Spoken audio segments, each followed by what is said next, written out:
We have already, on a number of occasions, attempted to study the relationship of mind to consciousness. We hope in the present series to clarify this relationship a little more and to develop certain aspects of the subject which will have immediate and practical usefulness to us in daily living.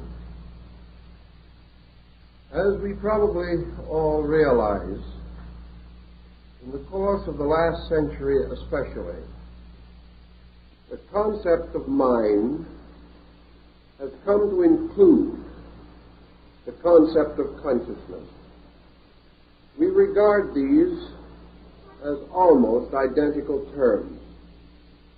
And while in certain departments of philosophy there may be recognized differences, in practical daily experience we take it for granted that whatever we think about we experience as consciousness. We think of consciousness as that which gives us the power to think. And when we turn our attention, our mental attention, upon any subject, we assume that we are examining it in terms of our consciousness. What is the essential difference, then, in the meaning of the two thoughts or terms? In idealistic philosophy, and certainly in classical thinking, consciousness implies participation as internal or experience analysis or value of an idea or circumstance. Thus, consciousness should enable us to say of something under consideration, "This I know." Nothing prevents us from saying this when we do not know. But I want to call to mind the fact that correctly the term "I know" should very seldom be applied. Such a term must be limited either to something entirely trite and of comparatively slight meaning, or else it must be reserved for something so profound, so deep an experience of consciousness that very few persons can legitimately claim to possess it. To say "I know" means that we possess the fullness of the fact or the truth of a thing. To know it means to totally comprehend it. To know it means to know its motivations, its most secret thoughts and processes. To know it is to know its cause, its true substance, its origin, its procedure, its method, and its destiny. To know it is to be completely and fully aware of every aspect of it. Not only its outward and visible parts, but its inward and invisible parts. Under such conditions, the term "I know" would be very rarely applied. On the other hand, we can say, "This I think," "This I believe." And thinking is a kind of defense of believing. We think about things, but we do not think with them. By the use of the mind, we can become aware of such qualities and attributes of things as may be known by the senses. And to the sensory evidence we add a believing, which is a distillation or an extension by mental process to an apperception of certain values beyond those most immediately apparent.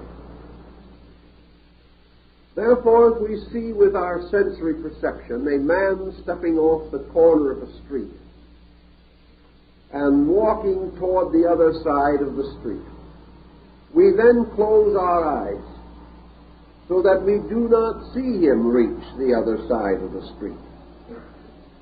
We will still, however, by the extension of our sensory evidence, assume that he reaches the other side of the street, and continue to visualize inwardly his advance toward what was obviously and evidently his original goal or purpose.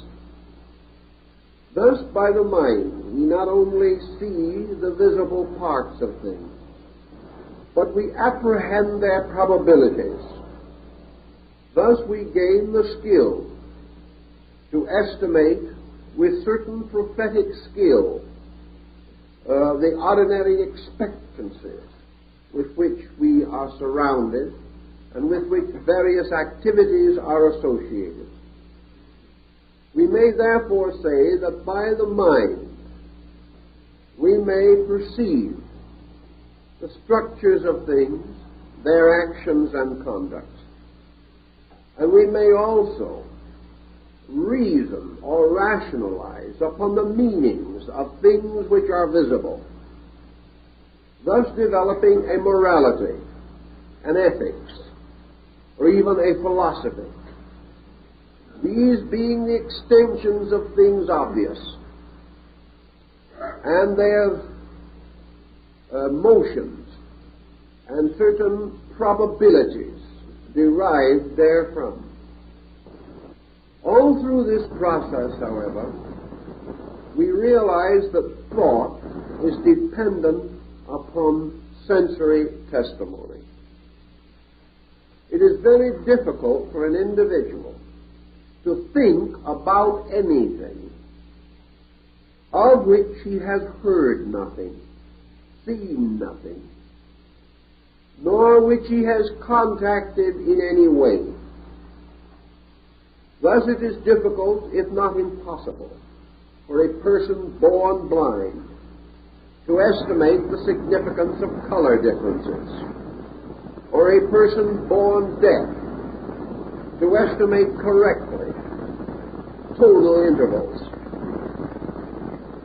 If, however, man has once possessed such faculty, but has lost them, memory, a mental power, comes to his assistance, and he may revisualize or revitalize such memories as are necessary to assist him to interpret incidents when some faculties have been disabled and can no longer testify.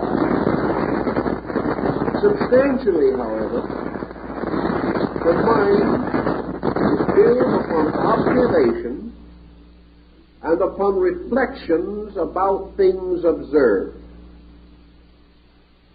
These reflections, particularly, because they become more or less abstract, and because we are rather proud, in fact, a little awed by our own reflective ability, these reflections may be mistaken for consciousness. It may be assumed that when we enter a reflective or meditative state, we escape from the normal processes of mind into some extrasensory dimension of knowing. However, this is not strictly the case. For what we usually call reflection is merely one of the numerous faculties available to us in the general structure of mental phenomena. As we are not yet able to adequately define the boundaries of mental activity, as we are not able to determine correctly what part of life is entirely mental and what part is without mind, if such a part exists, we are unable to clearly differentiate between the various sensory reflexes, nor can we be sure whether our mental activity is arising from thoughtfulness, or from prejudice, or from opinion, or from a variety of secondary sources. We are told that man may say, "I think, therefore I am." Another man will say, "I am, therefore I think." And thought and human existence, or human state, have been regarded as closely associated. Yet whether thinking is a true evidence of humanity is still a moot question. For thinking has been indulged in since the beginning of history. Yet man has thought himself into more difficulties than he has ever thought his way out of. And when we become hopelessly involved in a situation from which no escape seems probable, we may almost certainly assume that we thought our way into it and arrived in a labyrinth in which finally our confusion was no longer dissolvable by any reasonable method. Then let us try to figure out how we shall determine the quality of mental activity. Each person can make a simple test for himself. You can sit down very quietly and say to yourself, "I will now try to have an original thought." And after a little time of really great industry, we may come up with something that sort of impresses us that way. We can perhaps arrive at some adage or some phrase, some neatly turned statement that, so far as we know, is not copied from anyone else. It probably is, because the Chinese observed long ago that there was nothing new under the sun, and that things haven't changed much since then. We may, however, convince ourselves that we have been able to do something original. If we really feel this, then we should more carefully analyze. Have we really had an original thought? Or have we rationally extended a previous pattern of thinking? Usually this is the case. Thus, in the Patent Office in Washington, there are thousands of patents which state themselves to be new and useful improvements upon something, for one patent that claims to be an original idea. In fact, it becomes a very difficult problem even in the Patent Office to determine originality. And it is usually considered sufficient, so I am told, to say that originality relating to a patent is the presentation of an application not already covered by a patent. It is assumed that it is original if someone else has not already patented it. This, of course, is an obvious error. For most ideas arise from the extension of thinking from something already familiar toward a new or improved application of that principle. Psychologically, there are two sources of ideas which can arise in the mind and may seem to have an originality in them. One of these sources is nature itself, nature entirely separate from human achievement. For all human achievement has arisen as the result of man's reflection upon nature. The second source is man's own nature, particularly his body and its structure. For hundreds and thousands of devices which we now consider indispensable and for which we give great credit to early discoverers are merely adaptations of functions and processes of the human body, adapted to some external usage. And we have discovered that there is a kind of analogy moving through nature. And because it was necessary for man, as a metropolitan being, to have a certain circulation and a certain great function of excretion, the study of this in man and its application to social structure resulted in the development of the great sewers and aqueducts of Rome. They were based directly upon the processes of the human body. Perhaps those who actually invented these devices or advanced them did not know this consciously, but because they had lived constantly in the presence of a universal ingenuity, in the presence of procedures, processes, and methodologies in the earth and in the sky and in nature around him, man finally adapted and adopted these things, finding uses for them in the development of his own way of life. Experimentations with musical composition have revealed again and again that unconsciously nearly every great composer has appropriated fragments from the melodies of other composers.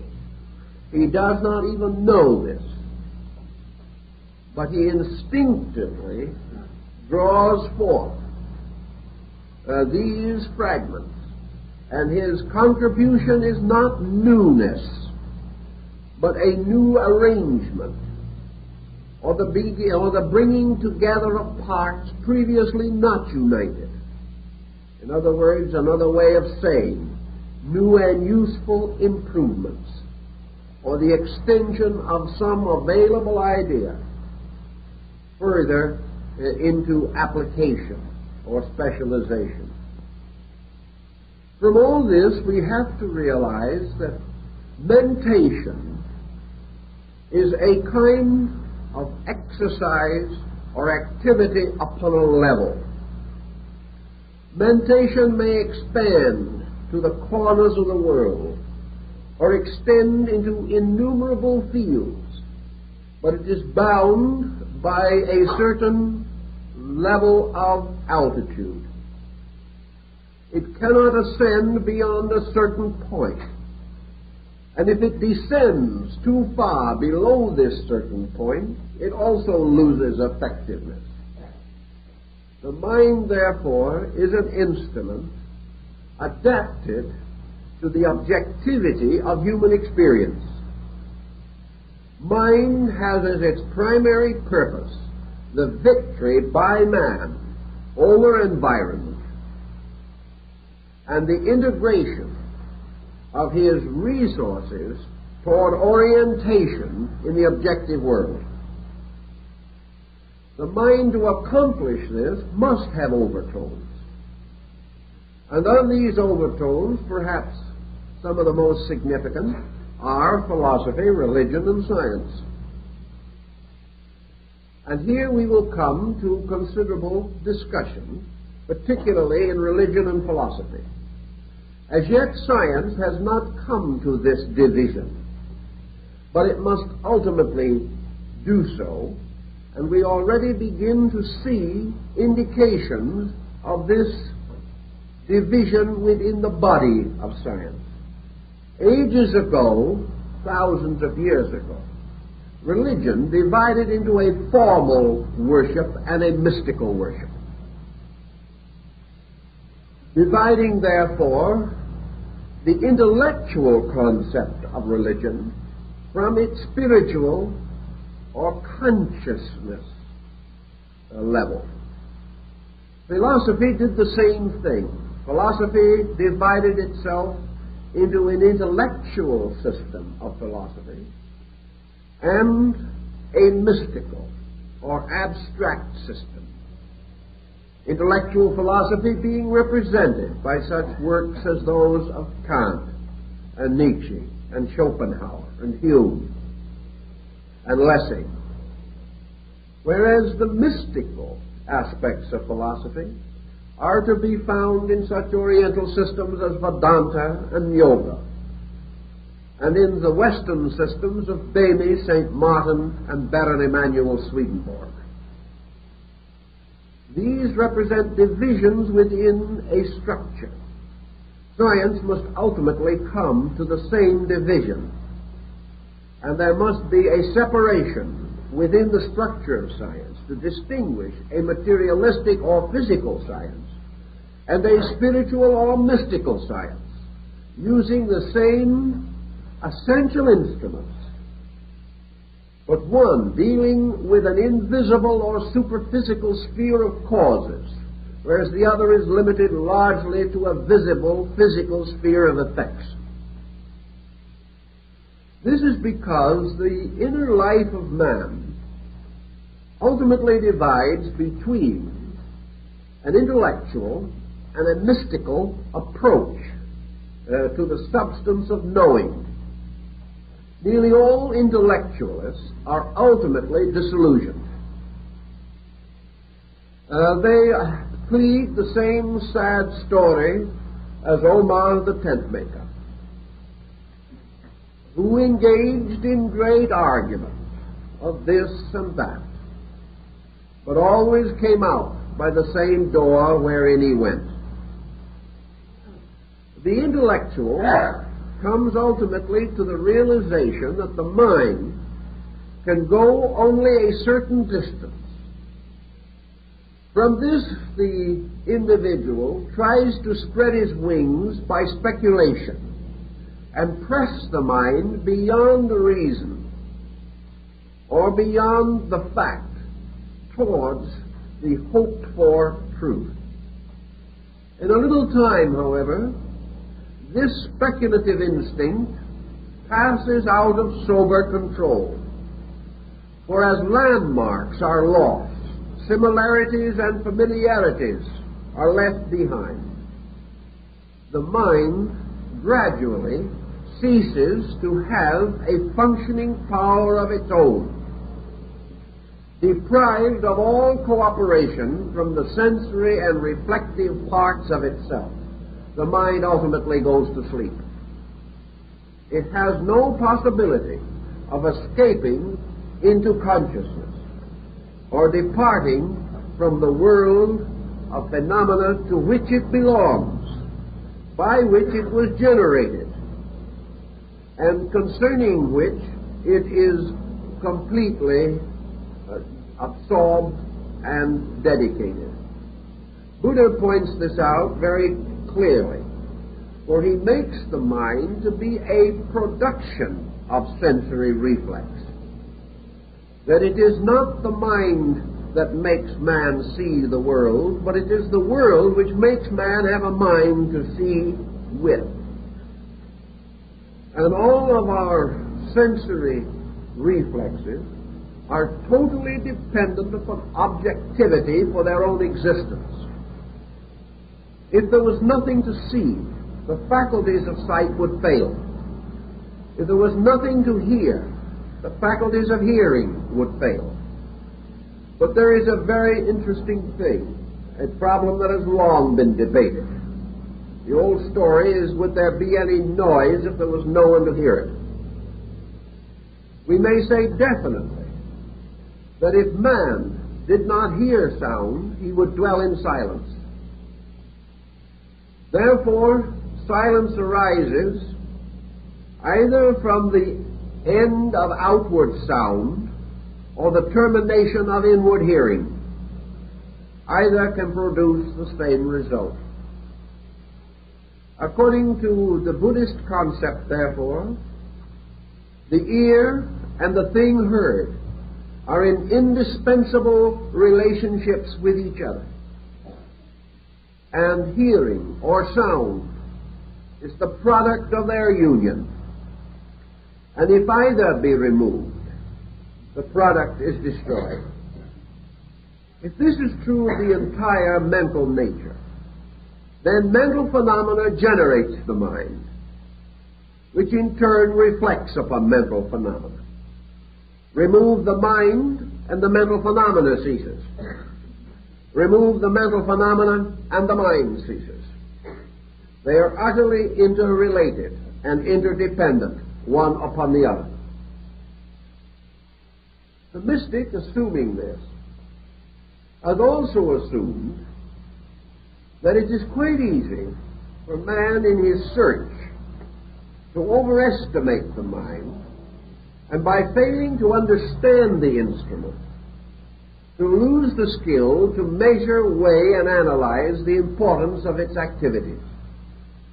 We can never know how important thinking is unless we understand the process of thinking. We can never know whether we should follow our thoughts or not until we know how they are engendered, why they are generated, and the processes by which they are perpetuated and communicated. Thus, to accept the mind on faith is to accept the unknown. To accept our own thinking on faith may be foolhardy. And if we are badly trained, to accept our own thinking may be a catastrophe from which we will not even recover. To achieve, then, a certain attitude of wisdom, we must realize early in our search for realities that our own thoughts are not important, that nothing is true because we think it is true, nor is anything untrue because we do not think it is true. Believing is not knowing. Hoping is not knowing. And every procedure which arises in the process of mentation is no more valuable than the instrument that produced it, and no more significant than the level of action with which it is concerned. Man believing totally and completely in the importance of a material way of life will find thinking more valuable to maintain his concepts than a person who had a different concept of living itself. We live objectively in a world where thought and scheme and plot and plan are vital to our success. But they are vital only to our success in this dimension. They are vital only to the advancement of ends, which may or may not have any importance whatsoever in themselves. Usually they do not. But they are important because our own mind has told us that they are. And it is a brave man indeed who questions the profound thinking of himself. If, therefore, we wish to practically examine our own problem, we must realize that we have lived always upon surfaces. This does not mean that we are content to do so. I saw some articles recently, a study of brain structure, which pointed out that man at the present time uses less than 20% of his potential brain surface for processes of mentation. Also, it is noted that most of the thinking of man is now done on the surface areas of the brain. Whereas it has been also pointed out that there is much reason to believe that it is possible to stimulate the thought processes in the depth areas of the brain. This may mean an interesting analogy. Man's surface thinking with the surface of his brain. The hope that sometime his thinking will deepen as he uses the depth parts of his own thinking equipment. In any event, we do think on surfaces. And whenever we become involved with a problem that requires grave thoughtfulness or decision or value, we're usually in trouble. We do, however, have an advantage which in some ways compensates for numerous liabilities. I've heard this advantage advanced on many occasions. An individual did a very bad job of thinking, but instead of being ashamed of it, he said, well, there's one thing, the other fellow didn't do any better.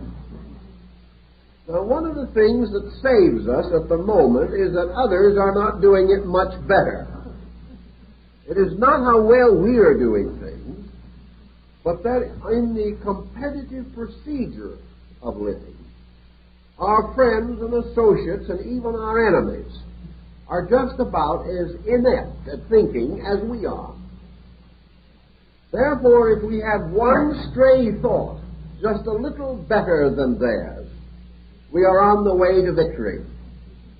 There is the old Spanish proverb, in the world of the blind, a one-eyed man is king.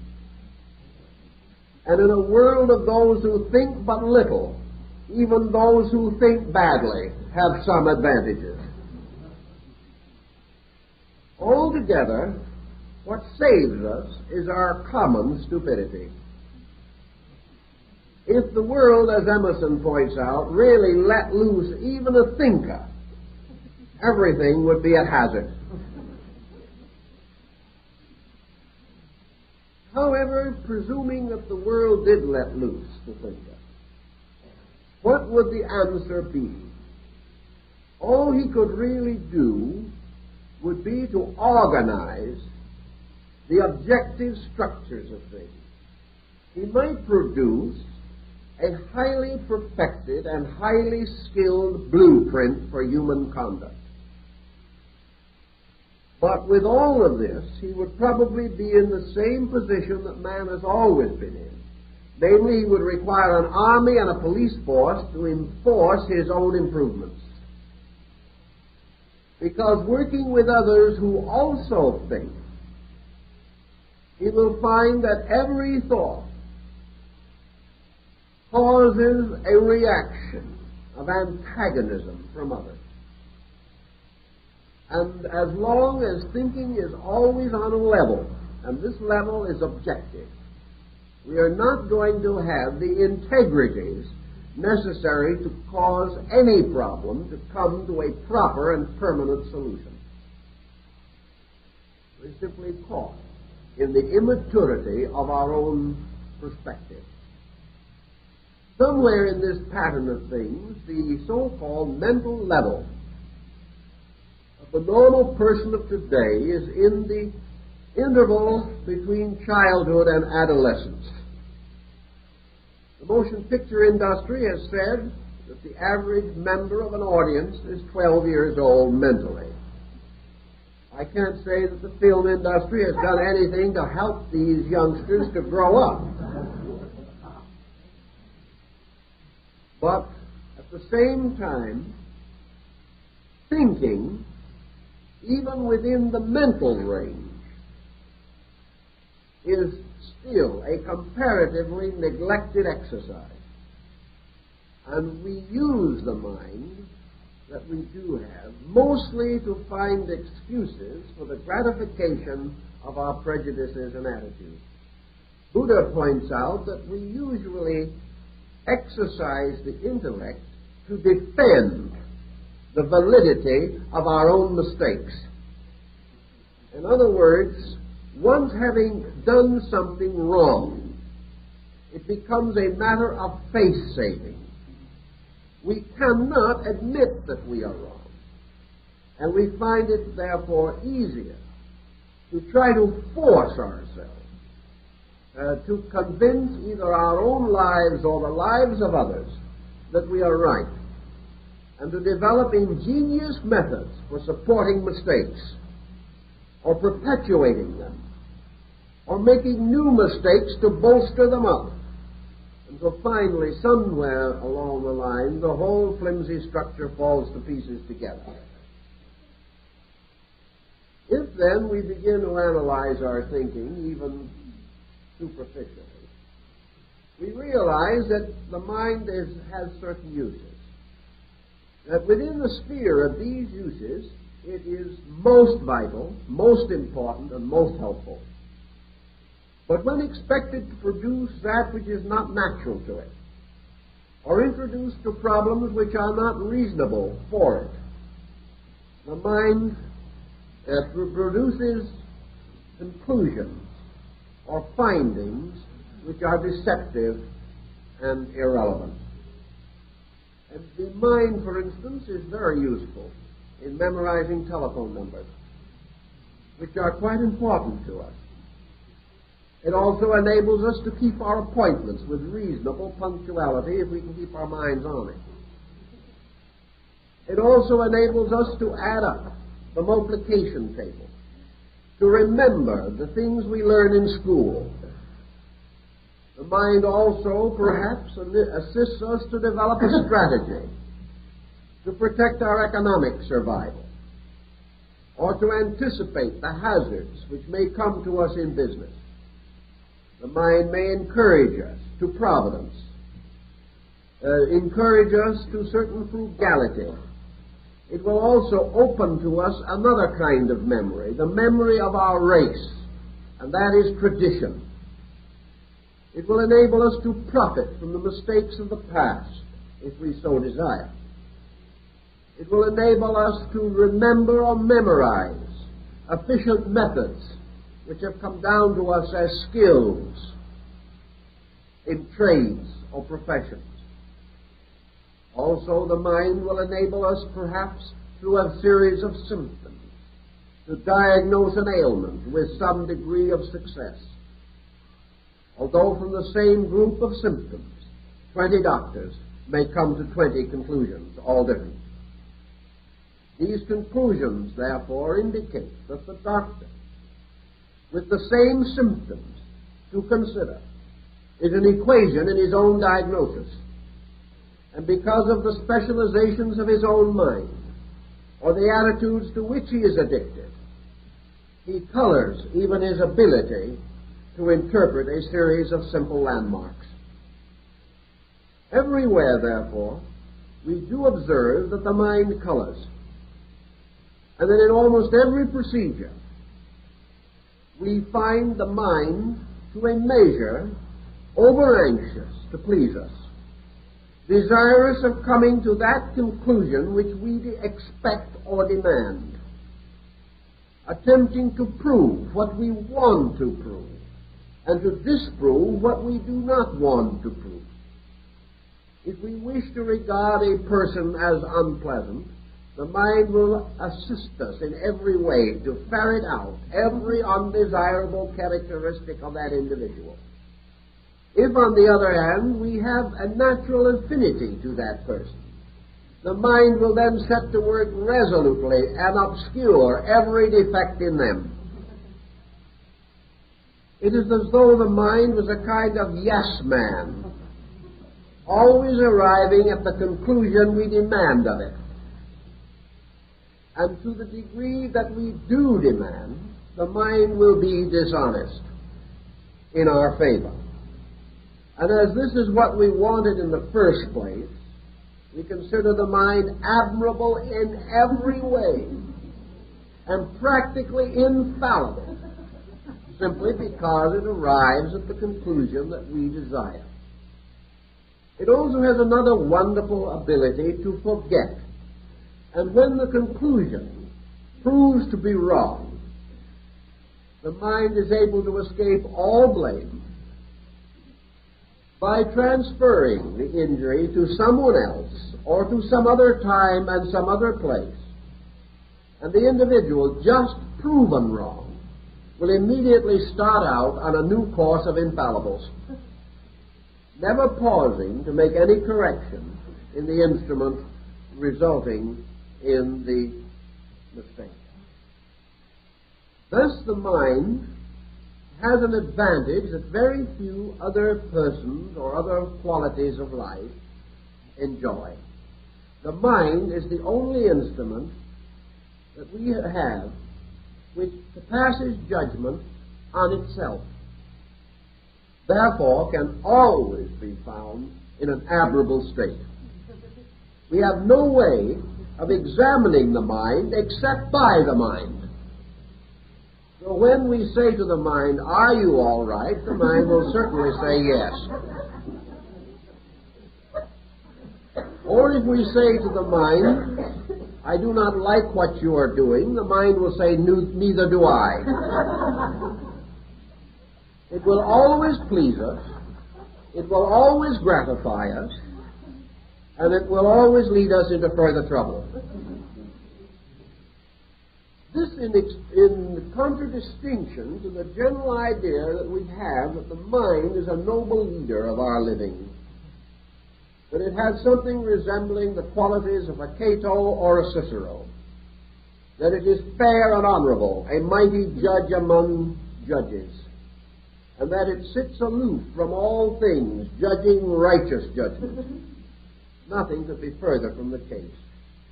The mind is in every mess we get into. It is a Mephisto, ever ready to gratify our every desire.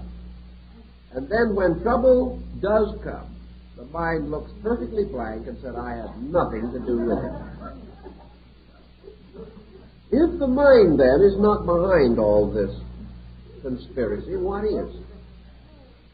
Behind the mind, undoubtedly, in the case of man, is what we call blind pressure. This blind pressure is simply emotional tension. It is intensity. Man says without thought, "This I like, this I do not like." Whenever he sees anything, he says, "This I want," if it is in any possible way useful to him. If he sees anything utterly objectionable, he says, "This I do not want." And having, by the intensity of attitude, determined a course of procedure, he then turns the detail of the procedure over to the mind, the duty of which is to prove that he is right, to advance every purpose as he wishes it to be advanced, and to block every situation which he desires to have blocked. The mind, therefore, is actually the servant of the emotional intensity of the individual. The mind does not control emotion. The mind is the victim of emotional intensity. The emotions are much older than thought. The emotions rise in instinct and impulse, and these control and direct life.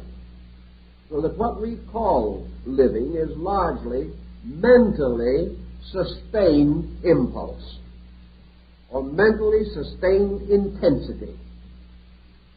And by means of the mind, we try to find various ways of accomplishing our emotional purposes. Our emotional purposes of love or hate, of possession and loss, of joy and sorrow. We give, therefore, to the mind the job of causing or making available to us joy. We give to the mind the labor of taking from us sorrow. Therefore, we must rationalize ourselves into joy and out of sorrow, even if we have to create a new universe to sustain our position. Actually, when it's all said and done, it is very hard to determine and to decide how best mind can be directed to its natural ends. One point, of course, we learn again simply from observation and from the study of life around us. Individuals have a tendency to be more honorable when they are not under pressure. They have a tendency to be more honest when the advantages of dishonesty are fewer. They have a tendency to be more kind when unkindness is less profitable. Also, we observe, as Mohammed pointed out, that most individuals are probably born honest and are gradually educated out of it by their friends and relatives. Consequently, the greatest good that we can do for the mind is to release it from slavery to the ulterior impulses of our own emotions. If we can actually say to the mind, you are a learned counselor, I want your opinion, and I am not going to give you the slightest hint of how I want the episode to be interpreted. I'm not going to tell you what I want or how I want it. But this is the catch. All this conversation is itself arranged by the mind. Therefore, we have got to find a way of preventing the mind from knowing that secret by which the mind will be contaminated. We can say to ourselves, I want the mind to tell me honestly what kind of a person Joe is. Of course, I think he's a skunk. But I'm not going to let this influence my mind. The thing is done already.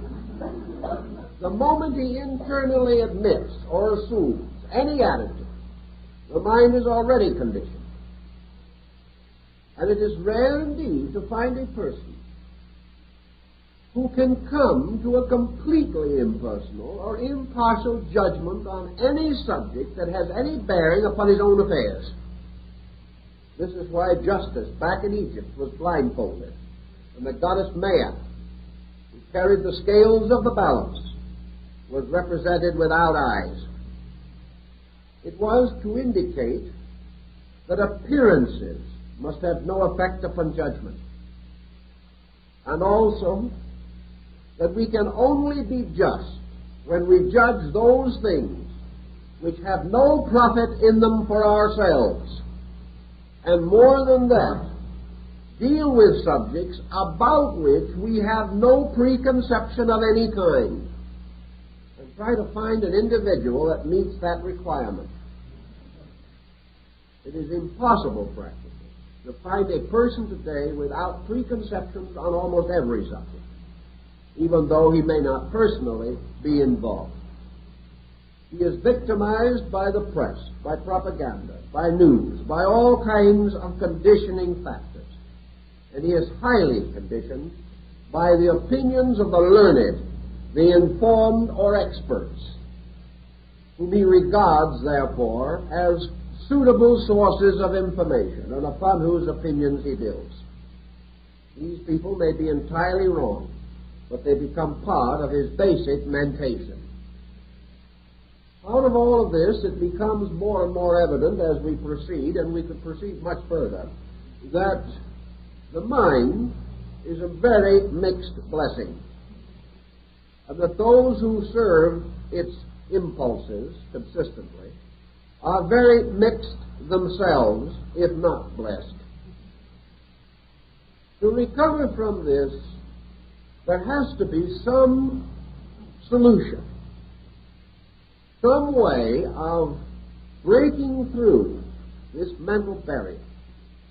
For out of the processes of the mind, operating under the pressure of the emotions and forming a closed corporation, not only does the individual come to false conclusions or inadequate conclusions, but he is blocked from any escape.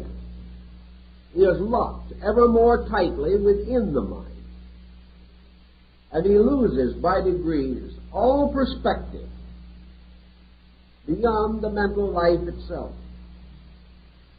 And as he cannot normally experience any internal state entirely separate from mind, he does not know what direction to turn in order to escape from this mental maze or labyrinth ruled over by his own ego, which is the part of him which must always be sustained and defended, and the intensities of which are the basis of nearly all of the psychic pressures from which he suffers.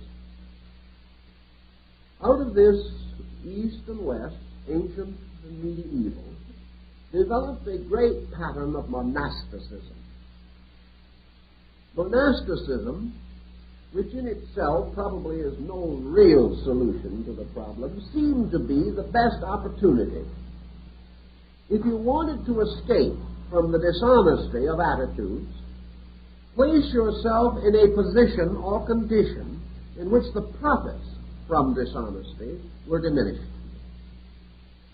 In other words, if you renounced the world, if you gave up your worldly goods, if you gave up your name, taking some religious name, meaningless to anyone else, and retired from the world and lived in a cave in the side of a hill, owning nothing, desiring nothing, possessing nothing, and dedicated perhaps only to the absolutely unselfish service of persons in need, with no thought of reward.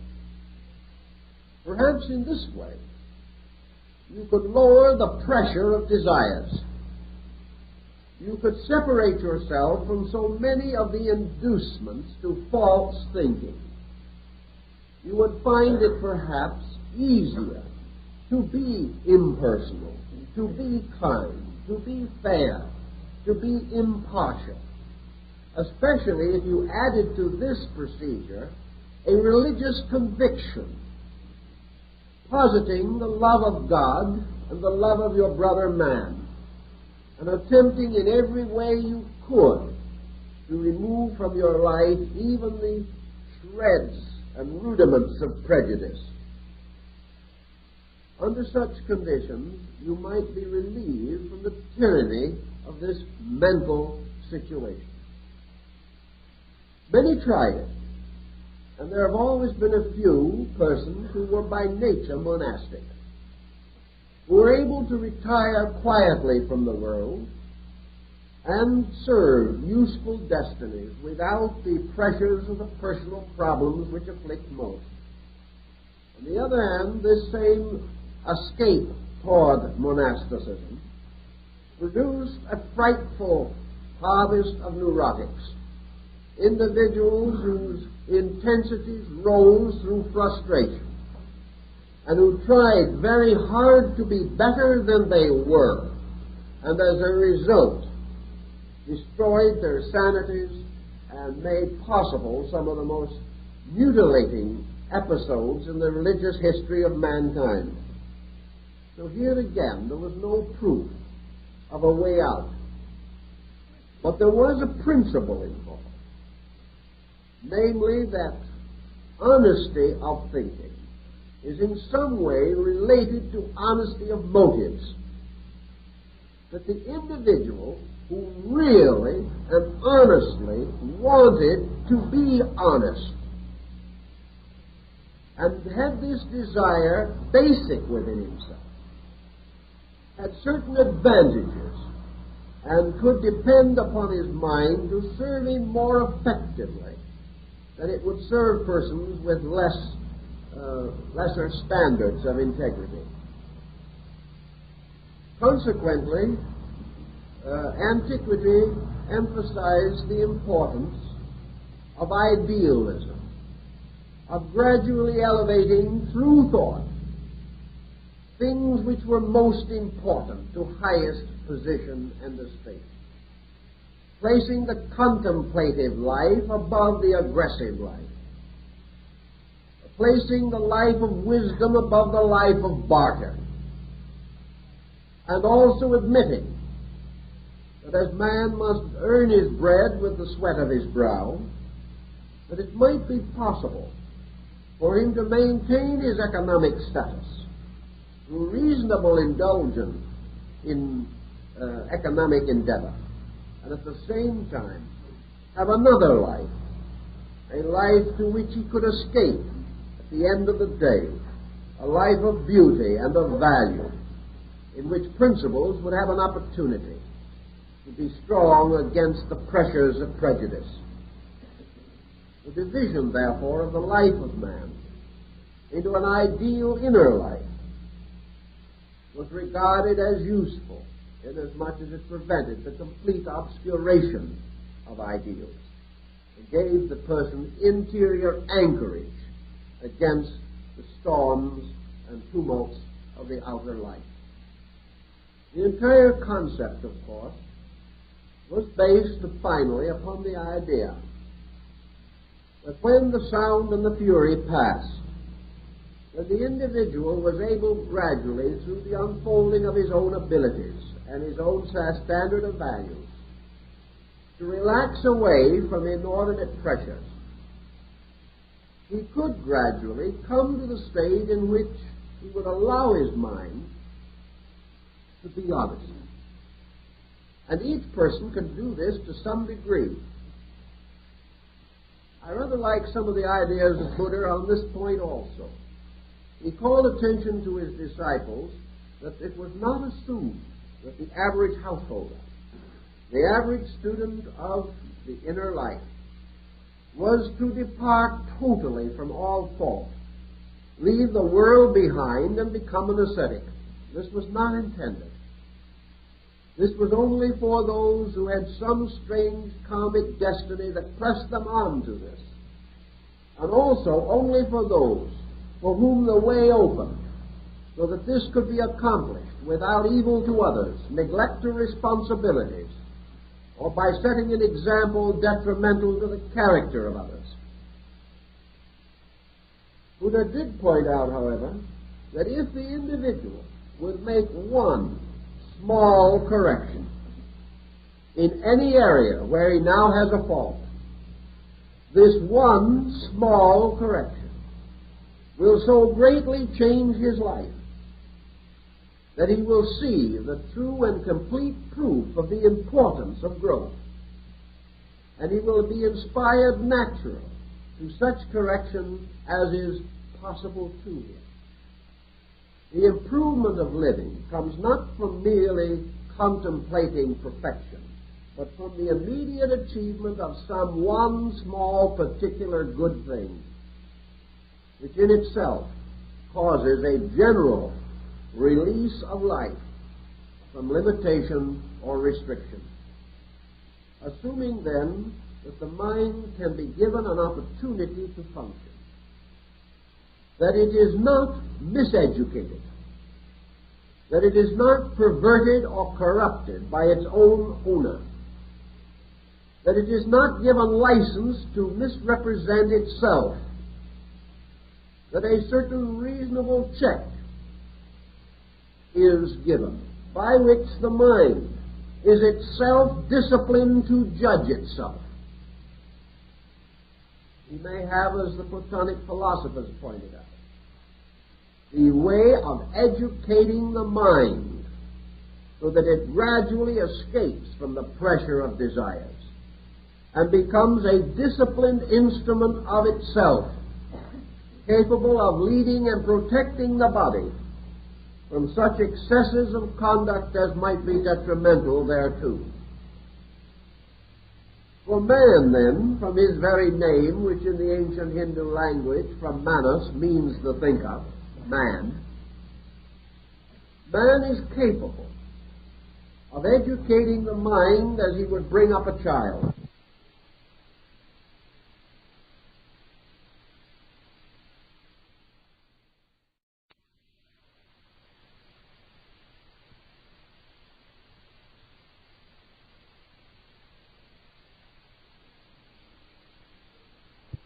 Until this mind finally becomes the simple instrument of humanity. by means of which man solves those problems which are essentially the problems of man. That he solves the mystery of health, of education, of labor, of policy, correcting crime and corruption, overcoming war and attaining peace. Therefore, that the mind is capable of correcting those ills which arise from the mind or from emotional tyranny over the mind. And by so correcting these ills, bringing man into a truly mental state, which is a state of order. Thus, a mind-directed society, if it is honorably directed, will be a smoothly running society. But the mind so disciplined into order becomes in itself a kind of restraint upon itself. And there is nothing that is less attractive to our contemplation than an intellectual world, a world run in an orderly way by a mental genius, acting as a superintendent over conduct, and perhaps even reaching the point in which its control is so great that man even loses the instinct to rebel against his own mind. This would produce the perfect archetypal intellectualist, the individual completely intellectually sufficient. But no one wants to be that person, because, for one thing, something glamorous and beautiful is lost. Man really is almost like the Arab of the Arabian Nights. He would rather live glamorously than securely. He would rather have a dramatic existence with tragedy than a mediocre, monotonous one with perfect security.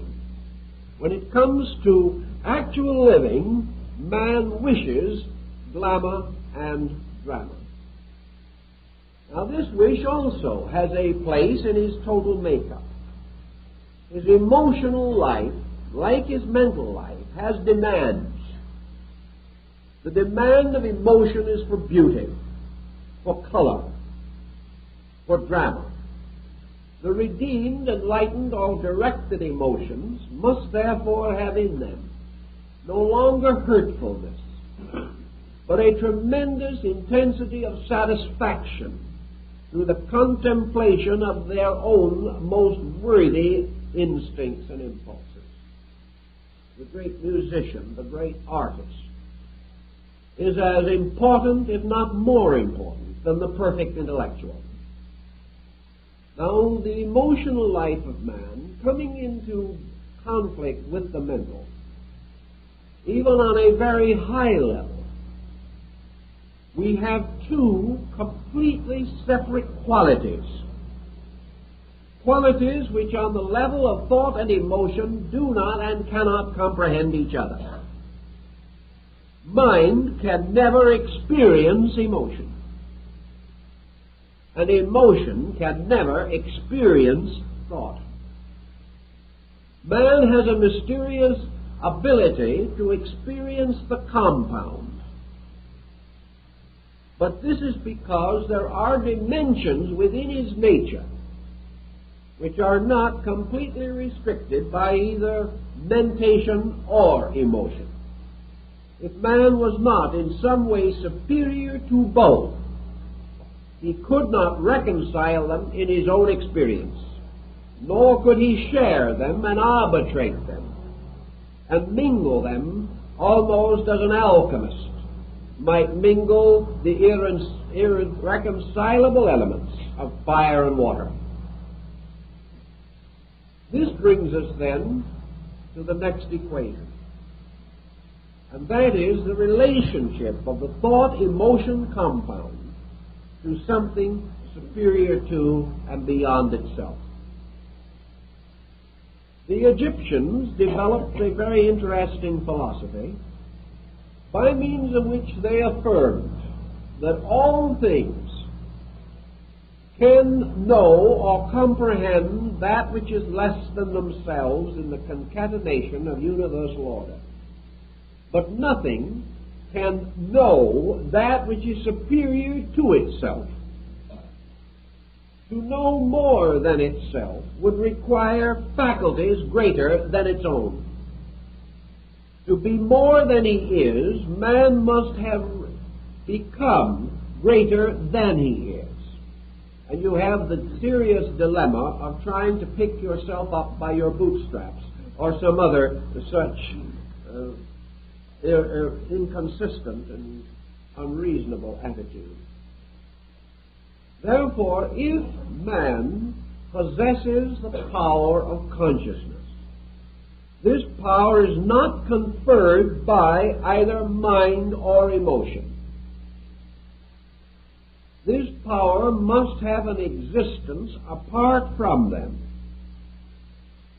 And if man is capable of reconciling thought and emotion, it is because in some way he is able to gain access to a power superior to thought and emotion, or to function upon a level above that of mind and intensity. The ancients held, therefore, that consciousness, which is the actual ability to participate in the experience of a thing, differs from mentation in one particular, that the mind approaches all things from the outside. Consciousness experiences all things inwardly, experiencing their inwardness with its own inwardness. Consequently, mind, like sensory perception, looks at. Consciousness looks into. And we are reminded, of course, of the familiar adage and statement made by the great Jewish philosopher Rabbi Maimonides. This man pointed out that beneath the body which inhabits the garments is a soul. Beneath the soul, or within the soul, is a spirit. And he said this is also true of the law. For the body of the law is the Torah, within which is the Mishnah, or the soul of the law. And within this is the spirit of the law. And in all things, the letter of the law killeth, and the spirit of the law giveth life. Therefore, all things known inwardly become radiant or filled with light. All things known only outwardly are known by their appearances, their shapes, and the shells which conceal their true natures. Mind can intellectually recognize the existence of a life within bodies, but it cannot experience this. Emotions may feel or believe in the life within a body, but emotion of itself, untransformed and unregenerated, cannot experience this. Consequently, there has to be a dimension by means of which the experience of the inwardness of things and the universality of things may be available to man. The ancients, for the most part, assumed that consciousness, per se, was not a human attribute, that it was not a part of man, but that consciousness actually was the state of God. That what we call the divine nature differs from all lesser natures, inasmuch as the divine nature is the knower, and subsists and exists according to the nature of being, having an essential substance, and having an eternal awareness of this essential substance. It does not necessarily follow that universal consciousness is aware of its own consciousness. Rather, we must assume that universal consciousness is an existing state, a kind of sea or ocean of life. That this consciousness pervades all things. That it is known only to itself, if at all. And that no other type of mentation or emotional cognizance can be directly aware of it except by judgment or rational extension. Thus the mind, as in the present moment while we are discussing together, is capable of assuming the existence of consciousness. It is capable also of fashioning an intellectual definition of consciousness. It is furthermore capable of rationalizing the absolute necessity for consciousness as the common substance and denominator of lesser states, the reconciler of all opposites, and a state of unity or totality without which the universe itself could not endure. Mind can therefore tell us of this, and by negative definition can convince us and assure us, even to the point of our own acknowledgement, that such a condition does exist, and that there is a being according to essence in nature, and that this being is different from all inferior beings, because it is more than they are. It is therefore more than time, or it is eternity. It is more than parts. Therefore it is fullness. It is more than divided knowledge. Therefore it is wisdom. It is more than the numerous virtues. Therefore it is the good. It is superior to nature. Therefore it must be part of the cause which engenders or generates nature. It is greater than man. Therefore it is divine. These conclusions we arrive at. And from these conclusions, great rational philosophies and religions have been built. And these rational systems are not bad, nor are they necessarily corrupt from any such conclusion or belief. If corruption enters into them, it is because they have departed from value, not because they have affirmed something greater than themselves. Yet, having achieved the intellectual recognition of all these things, having therefore the intellectual recognition of divine love as an aspect of universal consciousness, having the intellectual concept of divine wisdom as an expression of universal consciousness, having also the intellectual concept of divine power as an aspect of universal consciousness. We come therefore into omniscience, omnipresence, and omniactivity. And we also conceive that our ultimate allegiance is to this universal and supreme good, which our intellect seeks to embrace, and which our senses generate, clothing, however, always in the simpler terms of familiar things, so that we actually must use comparatively commonplace expressions, and in inwardly reflecting upon these great matters, we use trite symbols which are utterly inadequate. Recognizing all this, we can then perhaps understand the difference between consciousness and thought. For thought gives us the power to recognize all these good things. Yet it does not give us a sharing in them. It does not cause these good things to awaken immediately within us.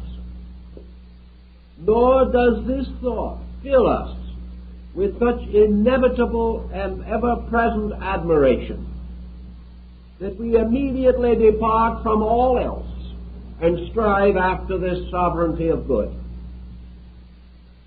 Thus, believing in universal love, we continue to hate our neighbors.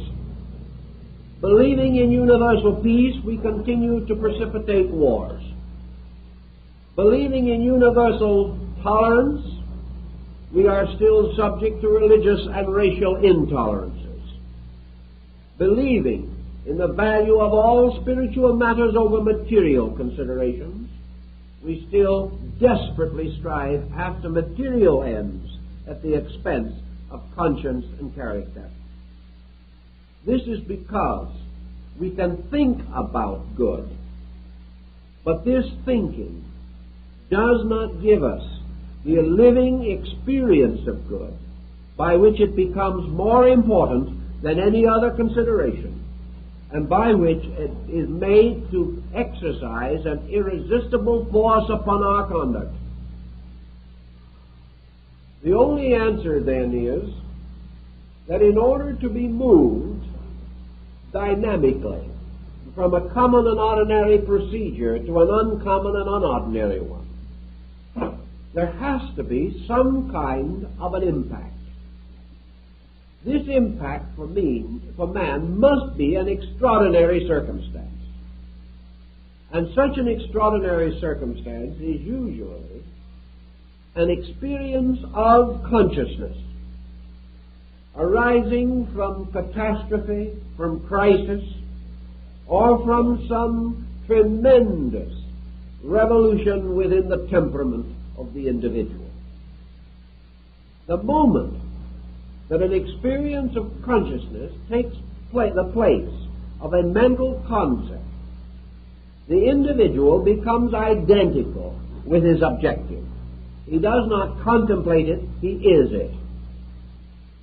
He is not given any longer the privilege of deciding which is better. For in the experience of the best, all else becomes unimportant. Consequently, our deepest philosophies have always impelled man to search for the experience of consciousness, by means of which a totality or a synthesis takes the place of a fragmentary knowledge or an analytical approach to truth. Consciousness, by the very experience which man has occasionally been able to record concerning it, is not something of particulars.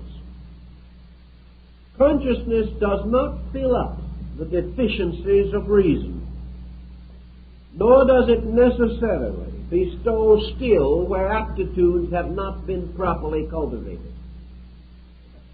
For the most part, consciousness is an impact of total value. And this impact is such that it can vitalize or sustain almost any kind of particular effort. We have no way of knowing whether what is termed the mystical experience differs with different types of persons. We wonder if the experience which comes to a scientist is different from that which comes to a monk in the desert. Is the mystical experience thereby conditioned to the intellectual background of the person receiving it? This seems doubtful for the reason that this experience is nearly always conferred under conditions which all classes of society have in common. For example, the businessman with the dying child has something in common with the prince of the realm with a dying child, or a savage in the jungle with a dying child. It is this common tragedy that unlocks something in the individual which is a common denominator of conscious experience. It is not so much the particular attainments of the individual that seem to lure him toward the mystical consciousness experience. It is a common need, and a need for simple things that we all need. Einstein pointed out that the great mathematician is in just the same need for a simple consolation of spirit as the priest or the mystic. And if a mystical experience comes, it comes on the level of the need, not on the level of the attainment.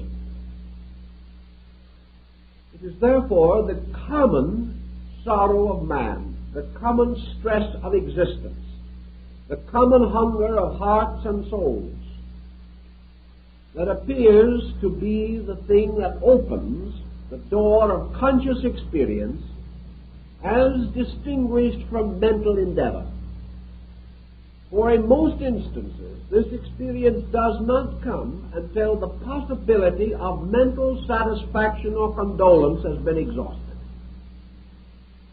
It only comes when the individual can no longer find solace, either in thought or in reason, but breaking down into the simplest parts of his humanity, strives after that which is the common consolation with all that lives.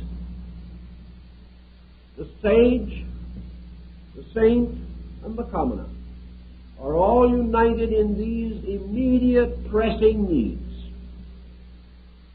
And therefore, it is by the common denominator of such needs that consciousness, the common denominator of all life, symbolically reveals itself. Thus, in consciousness, there is the bestowal of a certain kind of certainty. And we must ask ourselves just exactly what kind of certainty this is. We know it is not a theological certainty in the common sense of the word. It does not belong to a faith, for the mystical experience has occurred in all religions. It has therefore to do with the quality of believing rather than the creed. This is another example of how it breaks away from intellectualism. For many creeds are divided intellectually, but the soul hungers of human beings are not so easily divided. It is the hunger in the heart of man, the hunger of life, as Bainey calls it, the hunger of the creature for the Creator, that seems to be the final appetite by means of which the individual crosses into that causal kind of knowing which alone satisfies the hunger that food cannot reach. Man requiring this bread, which is not of this world, this bread which is the food of the Spirit, gains his insight and consciousness by the hunger of his needing, rather than by the intellectual requirements of his mind. He is actually not searching for proof, for as one mystic points out, he was not seeking to justify God, or to know that God existed, or to prove God. He was simply seeking this peace which surpasseth understanding. He was seeking inevitably for this life, which is indeed the life of men, the life of conscious experience within. For without this, all is death, once man has recognized the possibility of its attainment. So consciousness to these mystics is not something over which man may exercise any control. The hour of its coming no man knoweth, for it entereth as a thief in the night. The individual cannot earn it exactly. He may merit it, he may deserve it, but its coming depends upon a basis of merit and desert beyond our estimation. And the mind which considers itself ready may be deceiving both itself and the heart. It is therefore in the readiness of the pure life in man that the experience comes, not in the justification by the mind or the emotions. In this experience, therefore, man's experience of consciousness is not that he becomes conscious, but rather that he enters into a subjective state of total worship, that he is suddenly aware of something that brings him to his knees, inwardly if not outwardly. He is not brought to his knees by terror or by fear, but by the awesomeness of that which is inevitably and eternally so. He enters into a highly receptive relationship, suddenly, with all of his total life, his total being. He is able to say, not my will, but thine be done. Because in this case, his own will ceases to be of any value, any significance, or any importance. In fact, it is a detriment. It is part of that thing which has forced the mind against the wisdom of the heart. It is, therefore, the willlessness of the total acceptance in which the individual, opening himself, becomes entirely receptive to that which was, is, and ever shall be. Thus consciousness, moving into man, takes the place of man in his own nature. And this consciousness becomes a strange, ever-living sharing.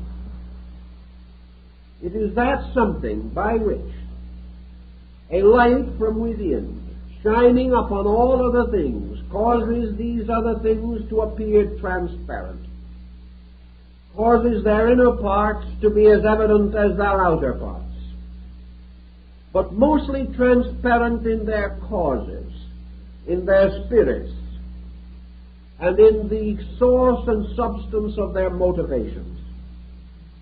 Thus, universal consciousness, as St. Francis of Assisi points out, bestows with it universal compassion.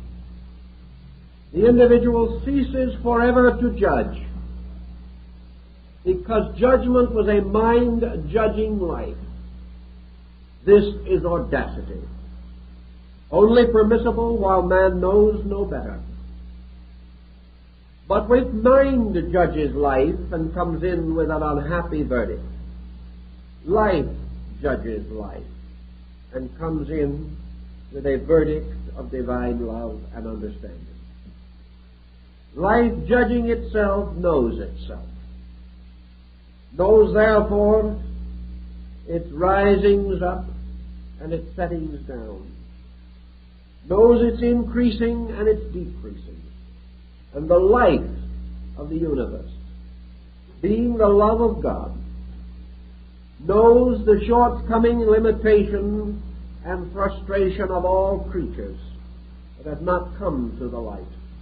Therefore it passes judgment upon nothing, but rejoices in the light within all other things.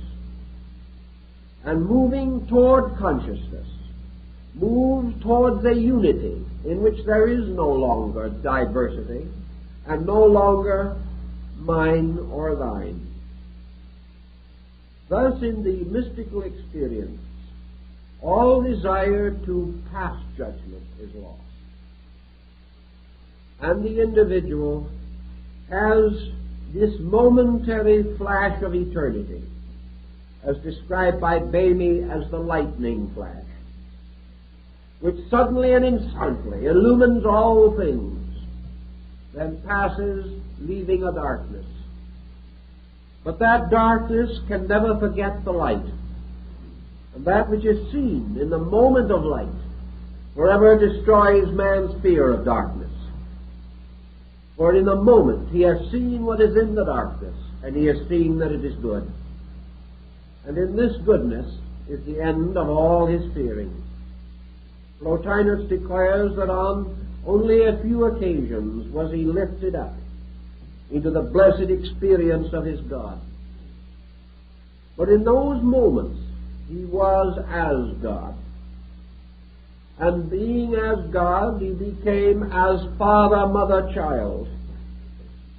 He became parent and friend. He became leader and lover, all in one. And in the moments that followed these experiences, when life closed in again upon the mundane pattern of things, Plotinus said that these moments of eternity sustain the soul throughout the whole mystery of time. Once this experience has occurred, a man has the knowing and can say of inward things, "These I know." Against such an one, the shocks and arrows of outrageous fortune have no power or strength. And although the light itself may not continue to shine, man continues to know that it is there, separated from him only by the opacity of his own senses, and that wherever he sees darkness, it is merely because his eyes cannot bear the light that is behind the darkness.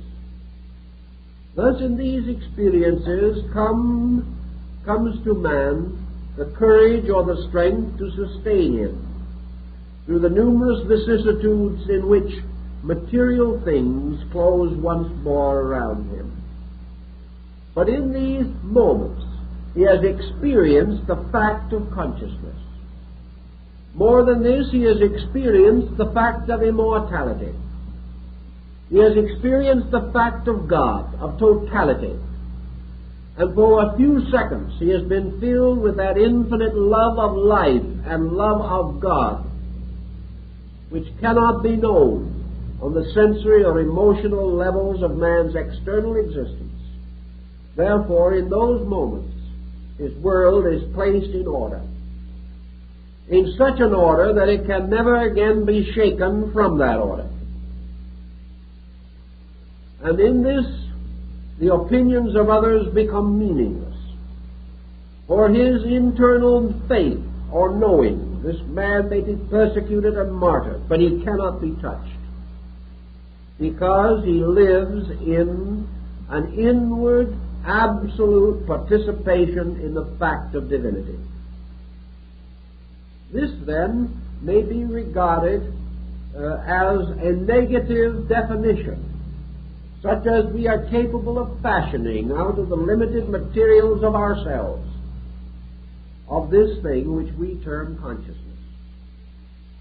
For consciousness is this wonderful power to actually be the other person, or to be the otherness of God in them. To come to this end, there are certain things that we naturally must attempt to do. All felicity must be deserved by man, for this universe is a merit system.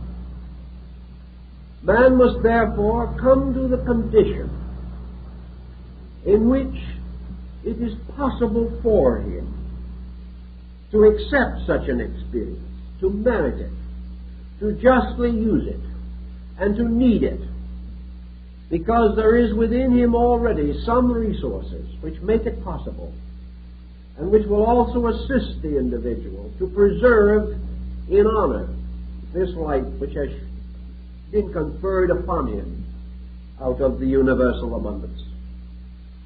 To attain this end, then, mystics, philosophers, scientists of the past, and even those of the present, strive gently and unceasingly to achieve the likeness of consciousness so far as it is possible for them to attain it. They would discipline the mind, realizing that by such disciplining they reduce its negative forces and make it more and more like this consciousness which they desire.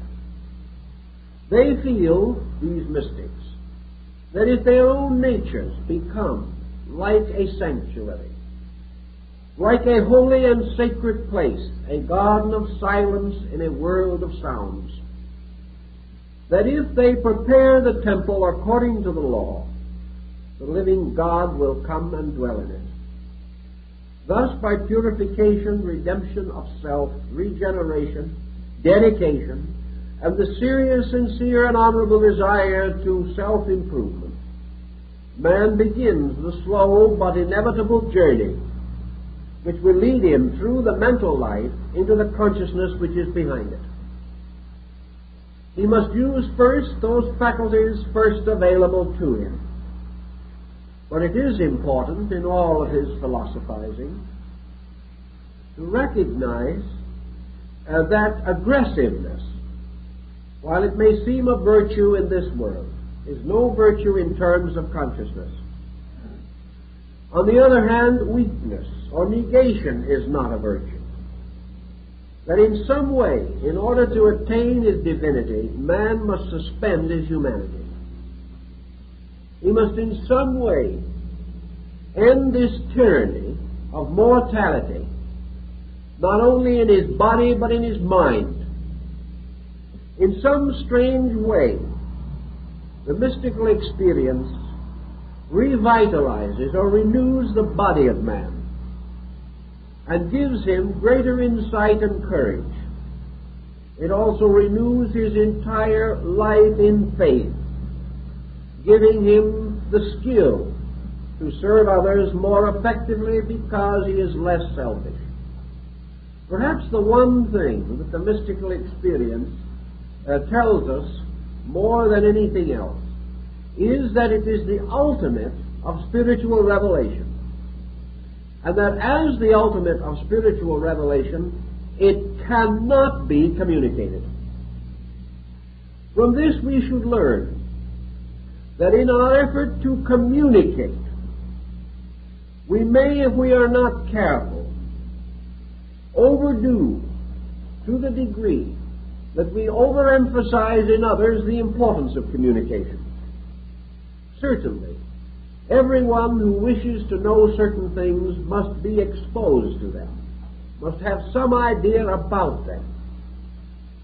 Aquinas was problemed with the question, what can a teacher teach? And he answers it in a moderate way, namely that the teacher can teach the individual certain basic principles which will cause that individual to desire to grow of himself and by his own effort. But consciousness cannot be conferred. It must arise within the psychic, spiritual life of the individual. Various inducements may assist man to live the life that will make the experience of consciousness likely. But motivation and every other factor must be correct. Therefore, I think we can say that indoctrination for purposes of the development of consciousness will generally prove ineffective. It is far more important that the individual attempt to cultivate vital experience within himself. And vital experience in this case is the dawning awareness through receptivity. On a practical level, then, it would seem important to follow the doctrines or the ideas of Lao Tzu, or perhaps certain of the teachings of Zen, in the search for the intensification of the experience factor. One reason why we experience so little is because we do not even permit the full penetration of our mental faculties into the things that we are doing. From the standpoint, therefore, of the vitalization of our lives, the ancients invented or devised the concept of contemplation, by means of which we devote or dedicate our attention to something with the desire, the simple and natural desire to know and understand that thing better, always recognizing that a relaxed receptivity to the messages of things cannot but result in increasing sensitivity within ourselves. The individual who can go forth, sit down quietly on the side of the mountain and become receptive to the sunrise or the sunset, can be receptive to the motion of the wind across a field of ripening grain. Perhaps such receptivity enabled Vincent van Gogh to place a strange and luminous color into this field of grain, a color which other men did not see, but a color which Van Gogh, perhaps in his madness, was able to capture on canvas. But certainly, this motion of life in the air in the wheat field can be experienced. It can move in upon man. It can move in with the song of the bird and the evidence of life. It can come to us through the eyes of those we know and love. It can come in the simple voice and song of children. It can come in the sound of the great cathedral bell. It may come to us in every phase and experience of life if we learn to sit quietly and accept into ourselves the messages of things. If we are able to accept these messages without immediately conditioning them, if we can accept them as we accept air with gratitude, if we can take them as we would water because they are life to us, and not ask the name of the land from which the water came, what its beliefs were, or what its purpose might be, because this water is our life. If, therefore, we can accept the testimonies of things as a living breath of life moving into us, we can grow. We can find dimensions that are somewhat beyond the mind. We can say to the mind, be still. And in this stillness we can accept the simple impact of life, the direct experience of living upon living. And through such experience, a new dimension comes to us, the contemplative dimension of receptivity. Perhaps the mind is still functioning, but it is doing so in a hallowed way. It is simply acting as a messenger. Through the sensory perceptions, it is telling us what we are seeing. It is not interpreting, because our will and our purpose and our ego and our desires for the moment rest in sleep. And it is the sleeping of self-purpose that leads to the revelation of divine purpose.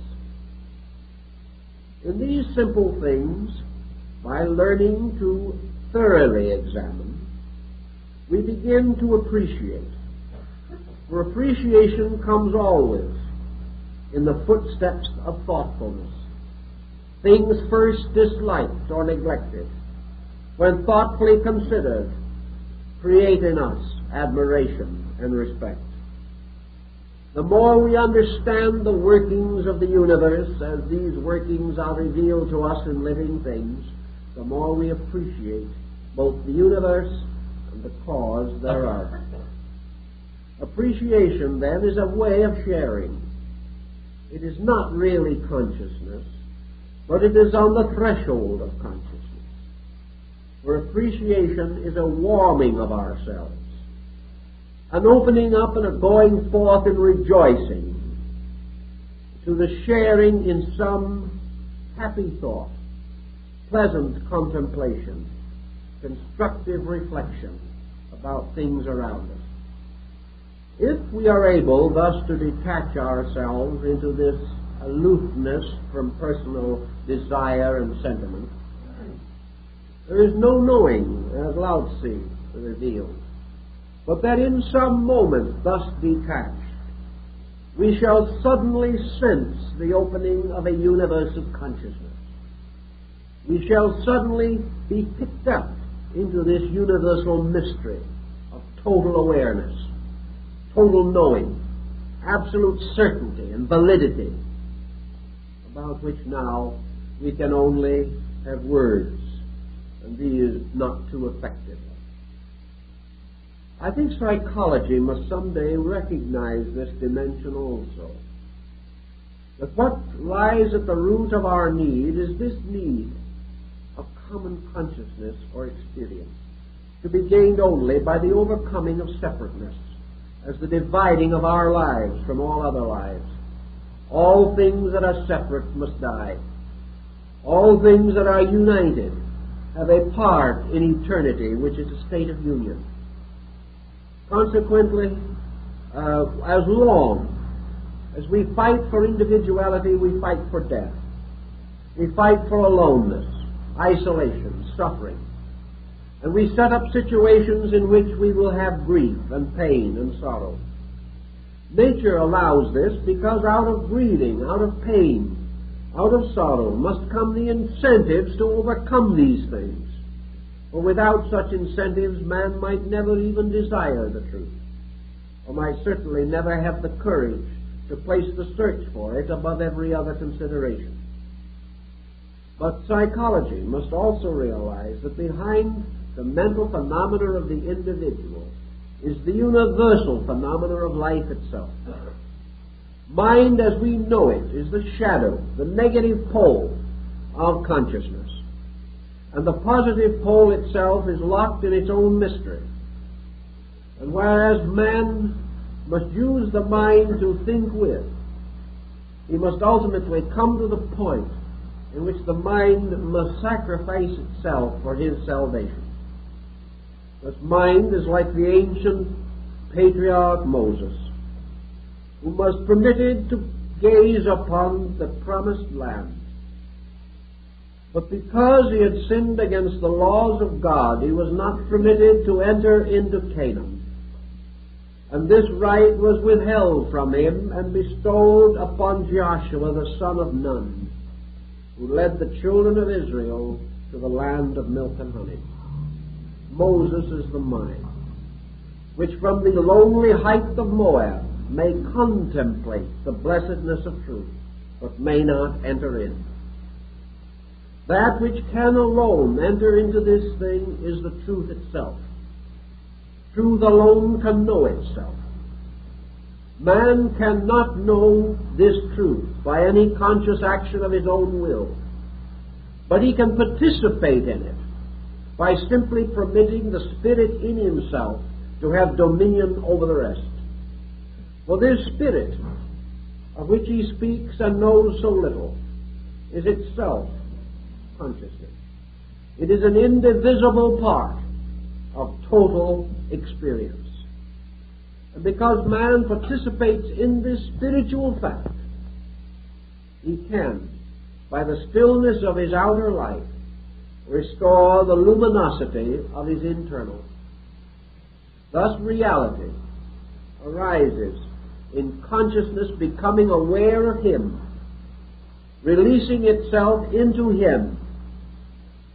And in this consciousness, as Vivekananda points out, the great joy is that the individual no longer remains himself. Self-purpose ceases because it is meaningless in the beginning. The individual attains all by giving all, attains complete and perfect peace by becoming one with the infinite, and fulfills all desire by permitting universal desire to fulfill itself. through the faculties and powers which man has created. Thus, in the mystical experience, eternity takes control of man, his nerves, his muscles, his very body, takes control of his mind and his emotions. For the moment, man is eternity. And in that moment, there is impressed upon the fabric of his being a strange and indescribable experience. Later, this fabric cries out to give testimony to it. The mind seeks to explain. The emotions seek to interpret. But in their very explanation and interpretation, they defeat their own objective. For the only record is this strange impact upon the very substance of body itself. This strange, wonderful luminosity, which alone bears witness and which cannot be explained, except that the body is truly filled with light, a light which is itself filled with love and goodness. These experiences tell us something of a consciousness behind things. And when this consciousness takes hold, then perhaps the mind, among other servants, can bow down before it, and the mind, made divine by the life within it, may become a wonderful and useful instrument, may go forth to reveal the laws of eternity and the workings of time. Something like this happens in the case of the great composer. For the music which Schubert and Schumann heard within themselves, and which they record as having first realized as moving in the air about them, this music was captured by some dimension of consciousness. It was something that moved in upon them. They neither conjured it nor created it. They created a rapport with universal harmony and sound, and something out of their own psychic nature composed this strange harmony upon an instrument of universal tones. But once this experience was felt, once this strange haunting sound was captured, then the mind took over, reduced it to playable proportions, placed it upon a proper key, set it on paper, and made possible that it could be enlarged into a symphony or whatever the composition required. And out of technique and skill and wisdom, inspiration was made available in its most perfect form. Thus the personality, the mind, and the emotions become the servants of divine purpose. A man having exchanged the uncertainties of his hopes and fears for the certainties of consciousness impact within himself, then finds his outward life unfolding in reverse. For instead of the outer molding the inner is molding the outer and expressing through it and releasing into the world those values and powers which we so greatly admire in those illumined souls whose contributions have earned our homage and admiration. In our own way, we must each pass through experiences of this kind, trying to gradually differentiate between consciousness as God life light in us and mind, which is the sum of our own struggle. Mind can help, but consciousness can save. And that which mind divides and wounds, consciousness shall unite and heal. For in all unit consciousness, total life, all good things come into their natural and inevitable works, and all which is divided or imperfect shall vanish away. And the individual, having experienced this, moves triumphantly along the way of life with perfect assurance within himself that he lives in a world of God and truth and light and love and wisdom. These things make his own labors possible and give him the infinite courage to continue according to those principles which he knows to be true.